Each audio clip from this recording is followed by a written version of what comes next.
Welcome back to the Upper Transfer Show, brought to you by the Dynamo Podcast Network on YouTube. Head over there, smash that subscribe and bell notification button. Audio versions of our show are also available on Anchor if you prefer the audio versions, so you can head over there. Joining me today, my co-host Dean of the Transfer Show. How are you doing, Dean? Good afternoon to you. Good. And also one of the main sponsors of the show with all that beautiful silverware sitting behind him on Hogan Elite Trophy here. Mark, how are you representing the Red Devils? How's it going, lads? I feel like Jim Bowen off bullseye with two Liverpool fans in front of me. Here's what you could have won. Yeah, that's it. Here's what we did win, but we just didn't retain. Yeah. You can get a chance to fucking parade it. We're like, as Dean said the other day, we're like Saint and Greavesy with a special guest. That's it. Too right. Or Podge and Raj, whatever you want. Nice. Yeah, excellent. So I was looking through some of the current transfer gossip, if you like, at the moment. One that probably won't surprise either of you. Wolves looking to offload Adama Traore. No surprise there at all by the sounds of things. Dean, what you thinking on that one? Yeah, we hear it every year, don't we, for the last 3 years? Yeah, I don't think he's consistent enough to get the move away to the big team. You know, every 3 or 4 weeks there's some in the paper about the move to Liverpool. And Klopp, I think Klopp said probably about 2 years ago that he thought he was a great player. And I think when some sad, pathetic journals just every 4 or 5 weeks when there's nothing going, like, I'll throw that story in the paper again. They must be looking to get a bit of money in, but I can't see him going for mad money. And if he does go, I can't see him going to anyone in the top 5 or 6. He's just not consistent enough for me. It's fair to say, Mark, the season before this one, he had a really, really good season. I mean, his play with Jimenez and all was fantastic. But this season, I know he's had a couple of niggles and a couple of injuries and stuff like that, but he's had a very poor season by his own standards, hasn't he? Yeah, even towards the end of last season, his end product wasn't what it should be for. You know, he's great at getting by the fullback, but his end product wasn't great. And I think when Jota was taken out of the team and went to use, that's like a big piece of their team taken out. And when something like that happens, it affects everyone on the pitch. But like I said, he has pace, but like Dino was saying there, I can't see him ending up at a big team, you know? Yeah.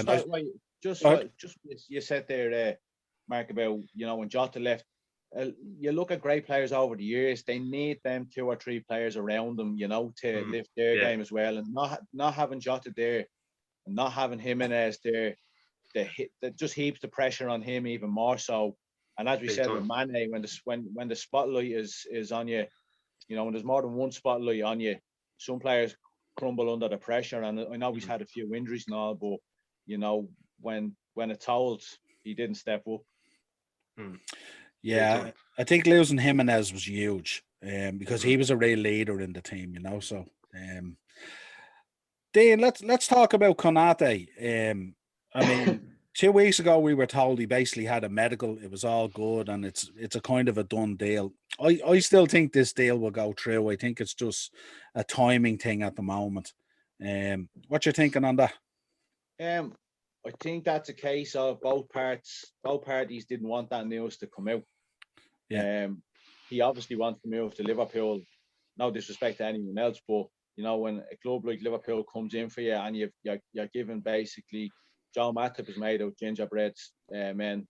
Joe Gomez has his injury problems. You have a chance to go in there, play beside Virgil van Dijk, you know, get anywhere near that level, and you're going to be a superstar. You know, I think it will happen. I obviously think it'll happen, but I think that was just a case of both parties didn't want that to come out, and now they're trying to cool it off because I don't think he wants a bidding war. And then his club saying, well, they're giving us more money for you, so you're going there, end of. And it's going to cause problems with him and RB Leipzig. So, yeah, I think that's all that was a case of. Yeah, and obviously our relationship with Leipzig will be good. Mark, would you see him as a player that would walk straight into the Liverpool back line? It depends where, like, what's happening with Van Dijk, like you say. You've had your Manca backs come in. I think he's done a decent job. You know, he's kind of been thrown into the deep end there.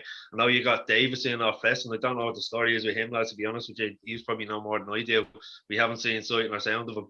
But obviously, even when Van Dijk comes back, he's going to have to kind of wrap him in cotton wool a bit. So I could see it being a good move. I think he'll go straight in there, maybe beside the back or something like that. And yeah, he looks a solid centre half, to be honest with you. Yeah.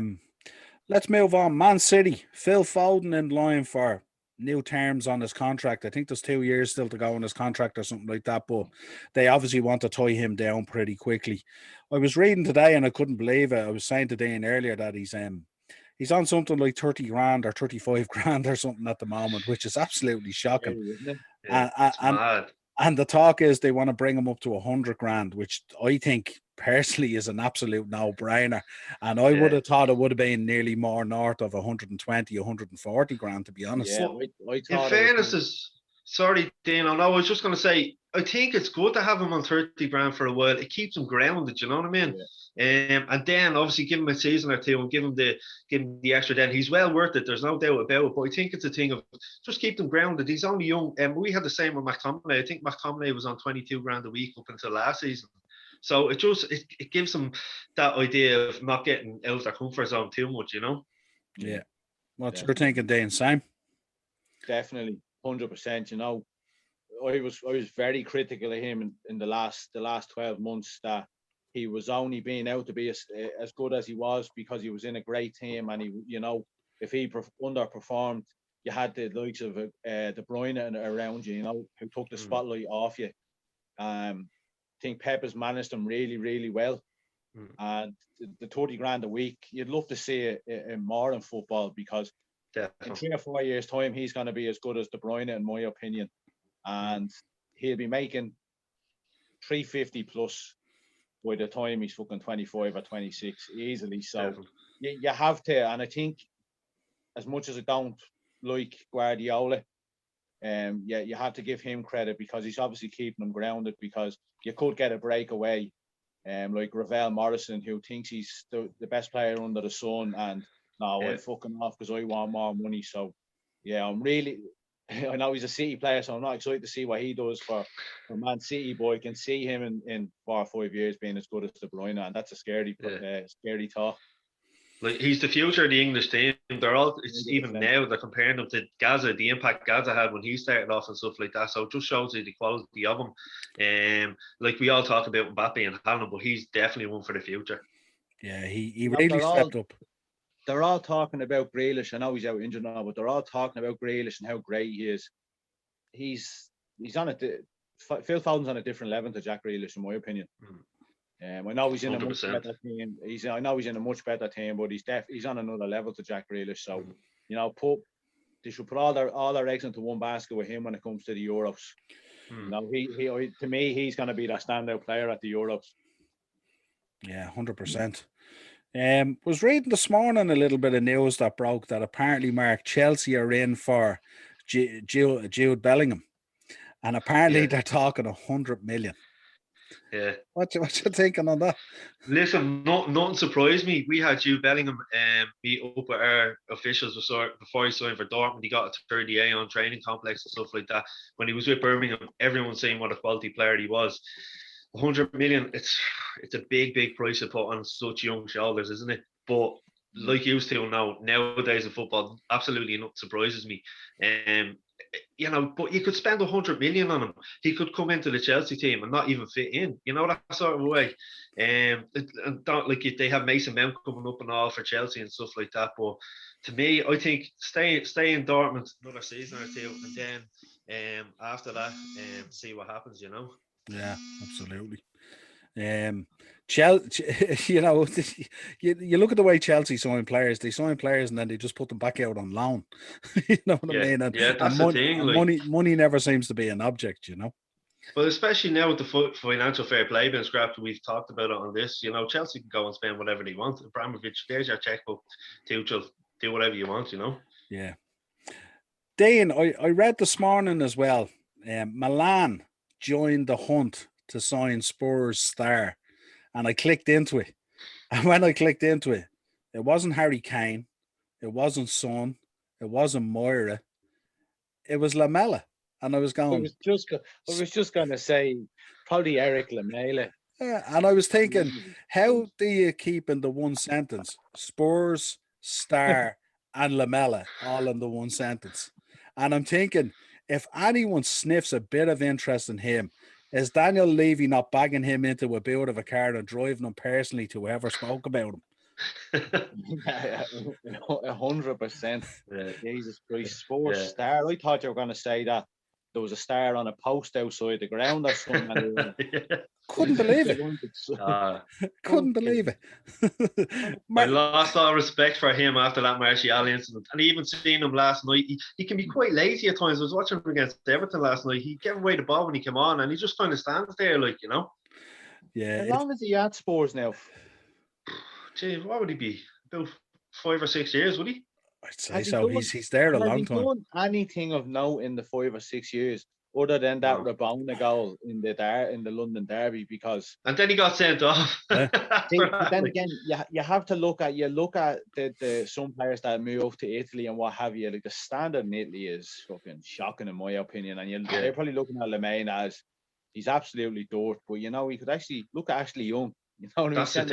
Setting the world alight in Inter Milan. So they're probably looking at that. You know, it's not mad money and it's not really a risk. Chances are he'll come in, he's going to be great in the Italian league and everybody will be happy. So if you're Daniel Levy, you're like, bye. Yeah, I just look at him at times and I see when he's getting subbed on for Spurs, he walks up to the sideline and it's like you're inconveniencing him by asking him to play. It's like it's the last place he wants to be. And I can't imagine being Jose looking around going, we need to change it up a little bit here and turning around. And the answer is Eric Lamela. I don't get it at all. You know what I mean? I say he's on some whack at Spurs as well. What would he be on a week like? I'd say he's on decent money, but Levy is tight, like, you know what I mean? Yeah, look at what Dave Carey Kane there for a song, really, when you think about it. Yeah. All this talk of how shit he is and going straight down to the bookies to put money on him scoring the winner against City in the final. Imagine. Yeah. Milan looking, there's another 20 million now we have to pay out on top of what we were being quoted. Graham doing cartwheels around Duns. Oh, can you imagine? I'd say he'd be doing cartwheels at the thoughts of selling them. Yeah, exactly. Yeah. Graham would let him go for a free, I'd say, at this stage. Graham will want to do an hour special on saying goodbye until a mail. It's going to be fun when we get Graham on the transfer show talking about his thing. Yeah. Good Lord. He transfer lists the whole lot of them. Right. Mark, let's move on to Man United. Obviously, we brought you on the show today to discuss Man United. Blackpool. Yeah, and Blackpool, but mainly United. Unless it's United players transferring to Blackpool, which could well be, yeah. Eric Boy seems like he wants out. What you thinking on that? Listen, I love him as a centre half. Again, he's a bit like a few year lads. He's too injury prone, and I don't kind of blame him. You know, I have been very critical of Maguire and Lindelof over the last few months. They seem to be kind of getting this understanding, but whether it's the combination going forward for the next 5 or 6 years, I don't think it is. I'd love to see someone like Boye in there, but yeah, unfortunately, I think he wants more game time, which is understandable because he's still only young enough. And like I'd love to keep him, but like I said, he will go. There's something I don't know. There's something not right with him and Ole. I think they had a falling out maybe in training or something like that, or Ole doesn't fancy him because I definitely, if he's fit, I definitely have him in there. I think it was he came off the back of a real good performance, didn't he? And he was available to play, and Ole didn't pick him, wasn't it? And there was a bit of a there was words had over that, like if you're not going to pick me, I want out kind of thing. And I'm sure Ole just went okay. Yeah, you know, being Ole. That's the thing, and like I said, he's a good defender, but he's very injury prone and very aggressive, very fast. But I think, you know, we'll talk about United now. Everyone's talking about centre forward. We definitely need another centre half. There's no doubt about it. Yeah. I was gonna say today, like the whole idea of us doing the transfer, the upper transfer show was get on fans of other teams and get their opinions on obviously current state of affairs. But like you have the Lingard situation, you have the Pogba situation. They're at a crossroads with Henderson and De Gea. What, like, are they gonna jump ship, get De Gea out? Do you put much trust in Martial as your backup up top? Who would you most like to see come into United, and maybe who would you most like to see to leave? No disrespect to them, but who do you think would be a good signing for United, and maybe who do you need to ship out? Well, two centre halves I'd love to see. Obviously, one of two would be Varane come in. I think Milan are looking at 61 million or something like that for him. And we had a chance to sign him 10 years ago in 2011, but a phone call from Zinedine Zidane, his idol, swung it in the way of Real Madrid. And we ended up signing Phil Jones instead. So that tells you all needs to be said there. Then there's yeah, exactly. Conde off Sevilla as well. There's another great centre half. But like the thing about United at the moment is, like, over the last two transfers, like January gone the summer before, we've been kind of shrewd in a way. Like the most we spent was 45 million, and that was on Bruno Fernandes. Obviously Van de Beek came in last summer for 35 million, I think it was. So we have been fairly shrewd, and we've TeamViewer coming in, the new sponsorship. I think it's a deal 235 million. Apparently now, I don't know how true or not, there's going to be about 100 million without selling players that's going to be available. So hopefully someone, like I say, like Varane, I'd love to see come in. And to me, what would be even bigger than that and better than that would be keeping Cavani, and then maybe next season have a look and see can we get a striker in. And the whole De Gea, like for me, Henderson's the future. But who is going to get De Gea and pay his wages? That's the thing. Real Madrid, he was linked with Madrid for so long, but they don't have the money now, you know. Yeah. Do you think he'd take a pay cut to go back to Spain? Yeah, well, I think he'll have to at this stage, because you look at the state of the Spanish clubs, they don't have the money. He'll definitely have to, and it's like all the Spanish players, they always end up seem to go back home anyway. It's like the South American players as well and stuff like that. But he'll have to take it. He'll know himself. He'll have to, because the clubs don't have the money, especially with the pandemic as well. You know. Yeah, I think the massive decision for him really is after having the child. You can't be spending your life in England and your child is in Spain, and you know what I mean. You just can't do that, you know. And he knows himself that he has to know himself. Henderson's the future. That's the reason we brought him back from Sheffield United on loan to give him a few games, and you can see he's starting a lot now, even after De Gea went over to Spain and came back. So I can see definitely he knows that it could be his last season or so. You know, if he was to move out, Mark, and you're bringing in a number 2 or an alternative number 1, if you like, who have they been talking about, or who have they got in mind, or have they been talking about anyone? Well, the thing about it is, like, you're after muting. Sorry. Sergio Romero is still there. Obviously Lee Grant is there, but I think he's just sticking around to get a coaching role. You know. There's a few young keepers coming up as well. We have a few out on loan, so maybe that could be something that you look at. Because, you know, for me, Romero was the best number 2 you could get. You know, anytime he came in, and I think the club have treated him fairly badly, to be honest with you. Because anytime he's come in, he's really done well for us in the cup games, FA Cup, League Cup, and stuff like that. But I think we might have to look at our youth system and maybe get someone in. You know, just prioritise the spend somewhere else. Yeah, that's it. Sorry, Mark. Just on the Gea, who signs him though? Because Real Madrid have Courtois, you know, Atletico have Oblak, he's only 28, and Barcelona have Ter Stegen.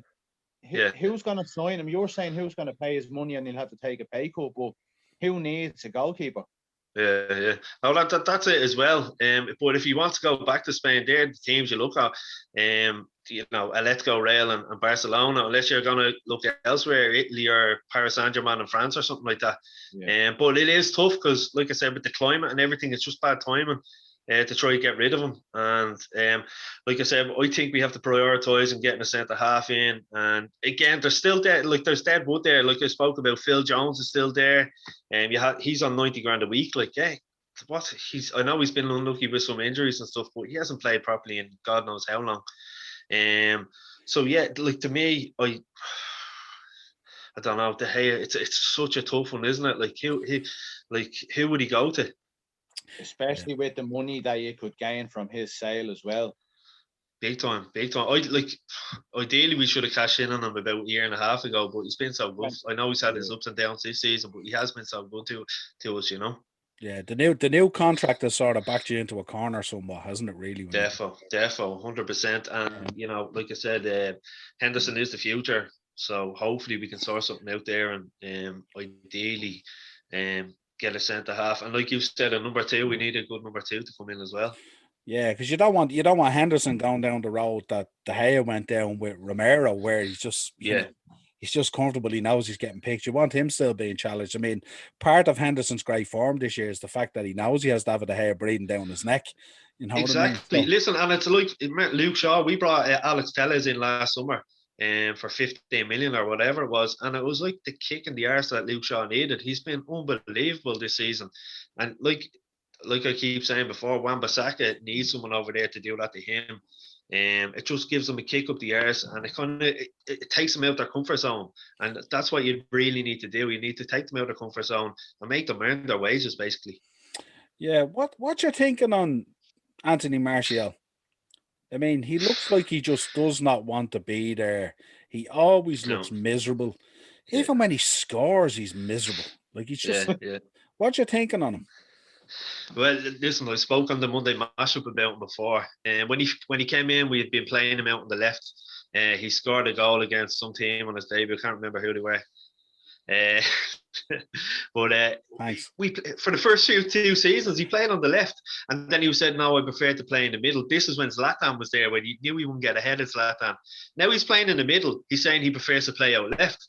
So it's like, make up your mind. But when he's playing up top, he's not. To me, he's not a natural number 9. Like, do you know what I mean? So it's tough. Obviously, Rashford's playing out on the left hand side. I wouldn't pick him ahead of Rashford, to play out from the left. He's too sulky. Is it a French thing? I don't know. Like, you know, he's just so sulky. And you wouldn't mind if he was like that and he had that end product and he had that about him, but he just doesn't have it. I don't know what the story is with this season, to be honest. Yeah, you kind of have to earn your right to be better, don't you? Yeah, absolutely. Like I said, you wouldn't mind if he was world class, if he was banging in 20, 30 goals a season, but he's just not doing that, and it's not good enough, you know. And it's not as if he's only come in; he's there a good while now, you know.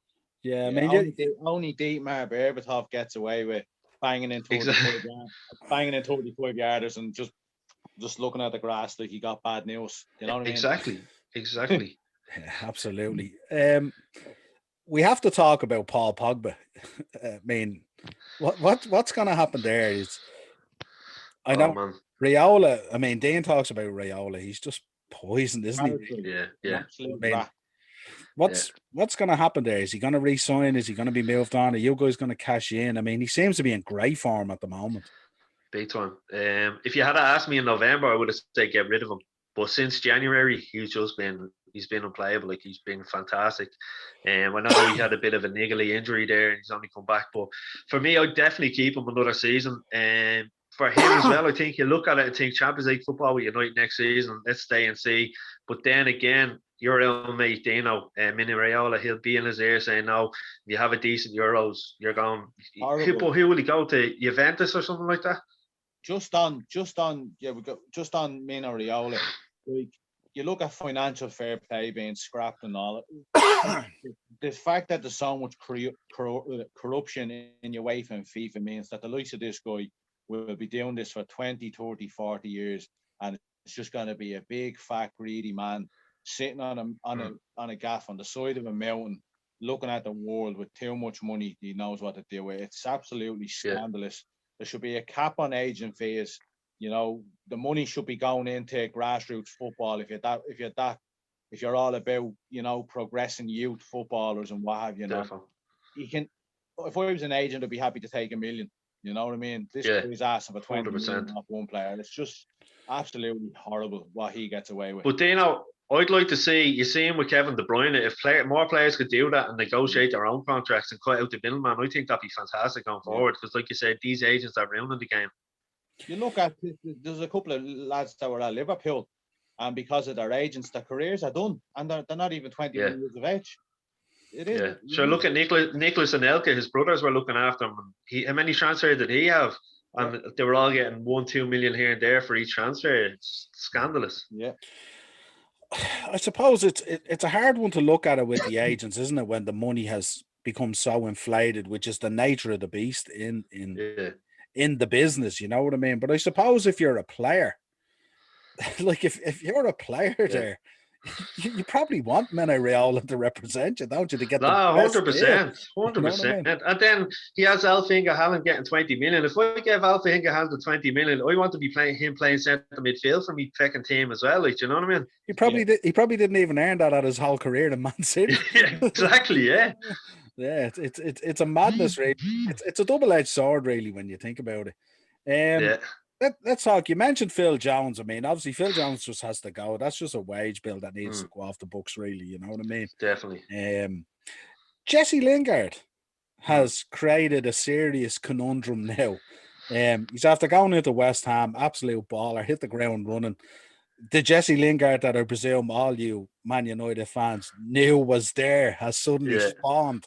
Is he coming back to United and going into the team, or is he going out the door as, you know, part of the Declan Royce deal, apparently, or potentially? Or is the time United cash in now? I mean, this young lad learning his trade now at 28, you know? Yeah. No, I'd cash in, to be honest with you. Like, he's had his chance now. I think the only notable thing he done was score that winner against Palace in the FA Cup final a few years ago. I was reading, and I think Dano, you mentioned on the transfer show last week, or he was linked with PSG or Madrid or something like that. I think he's found his level with West Ham, to be honest with you. I think that's where he should be. If we can get money, and I know there's talking the Declan Royce deal, but realistically, when you look at it, Declan Royce is a defensive midfielder. You know, with do you get rid of Fred, McTominay, Matic? I would, because I think Royce is the future. But Lingard, to me, I think, like I say, he's found his calling at West Ham, and he should definitely stay there. Do you reckon there would be a case for bringing him back in if you move Martial on? I don't know. I don't think so. Ahmad Diallo, I think, should be starting more.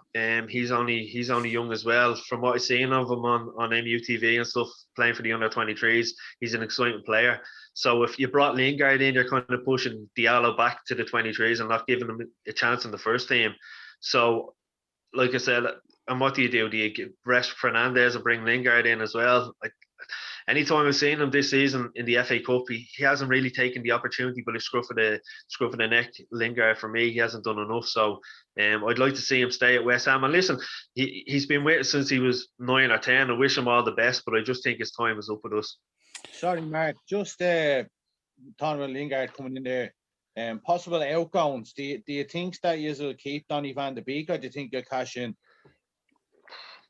Do you know what? I'd like to keep him and see will Solskjaer give him an opportunity. But as you well know, lads, if you're a player, you know, to me, Van de Beek is a proper footballer. He wouldn't care about the money. He's played football anyway.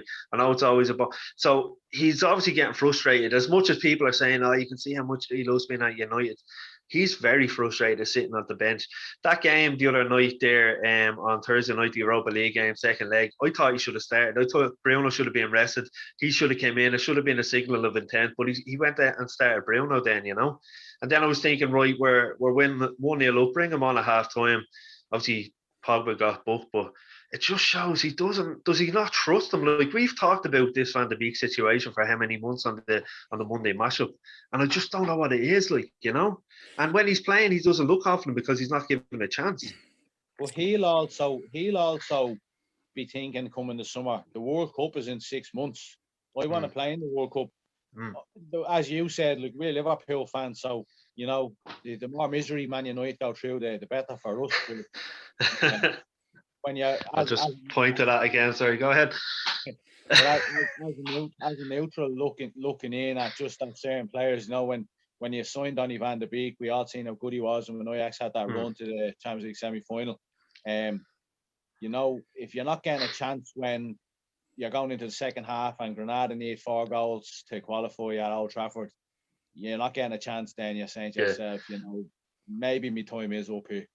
Yeah, oh no, 100% agree with you, Dino. And he'd played 15 or 20 minutes there, and then he put him in the starting 11 against Hughes in the FA Cup. I'm thinking, if you're going to be playing him against Liverpool in the FA Cup, he leads at least 45 minutes in the game previous just to settle him into the team. And he gave him 15 minutes in the game previous to that game, and then he starts him against Hughes. He's basically thrown him in the deep end. And it looks bad thinking, oh, Jesus, he hasn't performed and all, but he hasn't settled in. And I think Ollie, from what I heard, I don't know how true or not it is, that it was an Ed Woodward signing that Ollie didn't have a say in it. But even if you don't have a say in it, you take Van de Beek all day long and put him into the team. Yeah, Ole is never going to come out and say that he didn't want him. You know what I mean? He's not that type of man. Yeah. You've had in the past, you've had managers with big sets of balls coming out and saying, I didn't want him. Exactly. He made that decision, and Ole's never going to come out because he knows if he does, it's him against the club then. Yeah, exactly. Yeah. Not until the book release, anyway. That's for sure.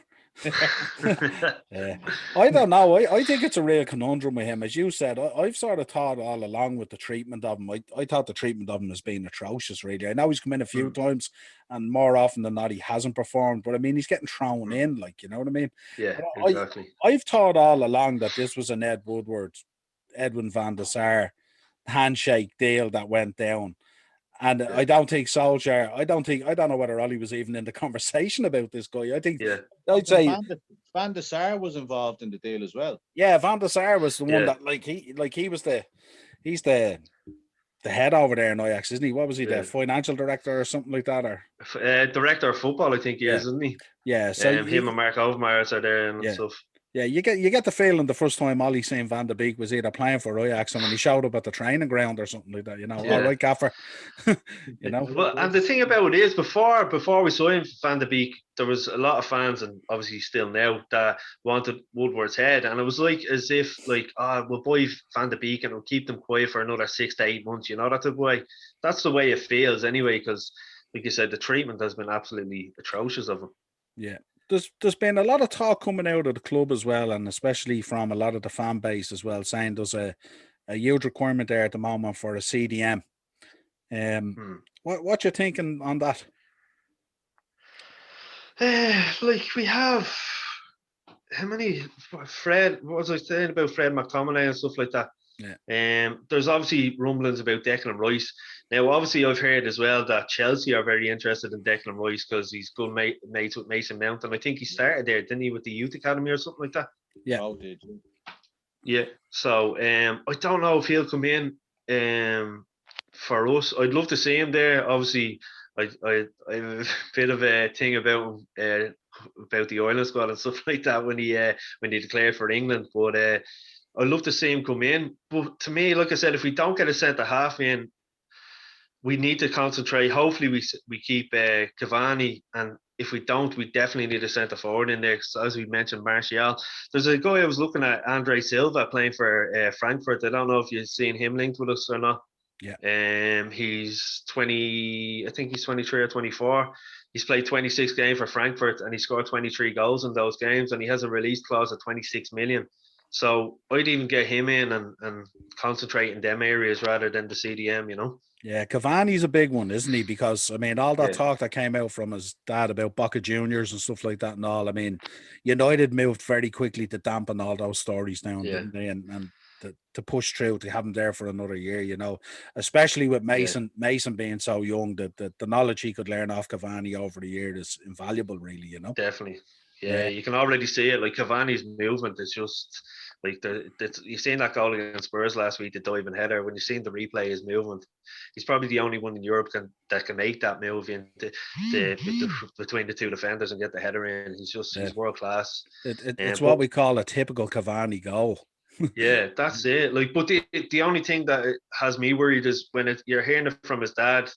When you start to hear these things, more often than not, they come true. And like we had said last week or the week before, a lot of these South Americans want to go home and see out the last few years of their playing career at home. And listen, if he goes, I wish him all the best. He's done really well for us. But obviously, I'd love to see him stay at least one more season.